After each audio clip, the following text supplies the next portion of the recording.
We had Will Quince, the Health Minister, saying yesterday, don't do anything risky.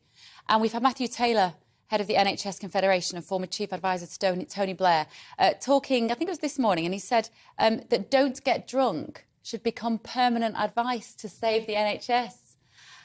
No thanks. Please just let us get drunk if we want to. Please stop trying to micromanage my life. Joining me now, travel correspondent Simon Calder. Simon, don't get drunk. This is our advice. Where can I go that is going to allow me to freely get drunk over Christmas? Anywhere you want to, really. Look, it's a fantastic time to be a traveller, and millions of people are... That too. Many of us do enjoy a drink as we're travelling, of course, done respectfully and never on ScotRail, where it is still banned. It's going to be a really successful Christmas for millions of travellers. However, I need to be absolutely upfront and say that I've been covering travel disruption at Christmas since biblical times, and I've never seen quite such a difficult combination of circumstances. I guess starting with the railways, where we have, even on a day like today, where there is no strikes anywhere in the railway, we have massive complications. So at least 40 expresses on Avanti West Coast connecting London Euston with the West Midlands, North West England, North Wales and Southern Scotland have been cancelled today due to crew shortage. Crew shortage? Yep. Not enough people. OK. If you look at East Midlands Railway, they haven't got any strikes except tomorrow. They've got a strike by members of the Unite Union. So the last train, if you were hoping to leave London and get to Leicester, Nottingham, Derby or Sheffield, last train is at 7:35 this evening. Really limited service tomorrow, and that's all going in ahead of the national rail strike that begins tea time on Christmas Eve.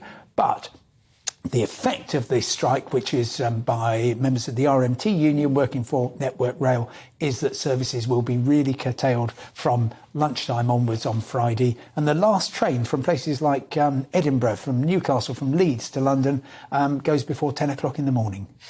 What about flights, Simon? Yes, most Surely people... that's the easy option, right? We've got baggage handlers striking though. No. Look, the baggage now. handlers, that was one of these disputes, like the security staff at Eurostar, where on my scale of Christmas disruption possibilities, it barely made a 1. Right. Because it only affected a small number of airlines. Right. And it's the sort of strike, I've seen these things dozens of times before, and I'm so glad to say they normally get resolved just in time. And that's certainly what happened with Eurostar passengers. Now, the big issue is going to be tomorrow, when UK border staff who belong to the PCS union are walking out and leaving their posts at passport control at Heathrow, Gatwick, Manchester, Birmingham, Glasgow and Cardiff airports. And they basically are saying, we want more than 2% pay. And we're walking out. Now, the Home Office, which runs all this, says it's fine. We've got contingency plans in place. We've trained servicemen and women to give up their Christmases to come and check passports. But of course, with the best one in the world, these great women and men, they're not going to have the expertise, the experience of UK Border Force staff.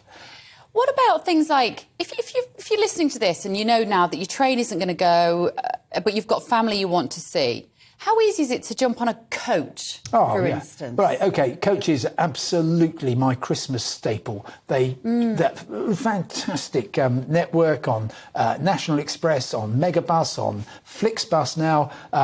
Great women and men driving these things 24 hours a day, 365 days a year.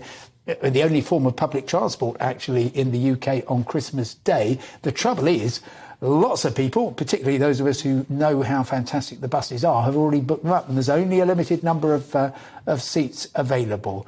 But as I say, most people will get away. If you're not going out of those 6 airports, I'll run through them again: Heathrow, Gatwick, Manchester, Cardiff, Birmingham and Glasgow, then it's going to be fine. But as somebody who used to frisk people at Gatwick Airport, as a security. Is that actually your job? It was a job, not a hobby. No. Please let me remind you that I know. I wondered why you brought your wash bag. I thought, Simon Calder's brought his own makeup bag on. No, no. It's simply to remind people that the rules are going to be changing, but not for another 18 months. So therefore, you've got to have the usual old 100 millilitres in a resealable plastic bag if you're flying out. Great tip, because they recently announced we're going to take the limit off liquids that you could take on aeroplanes. And lots of people are going to be thinking, oh, great, I'll pop a bottle of something nice in my cabin baggage. Please don't. And also, look, do not wrap up any presents you're keeping in cabin baggage, because otherwise I'm going to sort of look at it and I'm going to think, well, I'm not really sure what's in here. And I'm going to undo all your lovely wrapping. Oh, no. So wait until you get there. That's a good tip. Yeah. Simon, as somebody who's spent your life travelling and just being, can I call you a veteran travel reporter? You can call me anything you want, yes. As a veteran travel reporter and journalist, you understand the beauty of travel and what it gives to a person.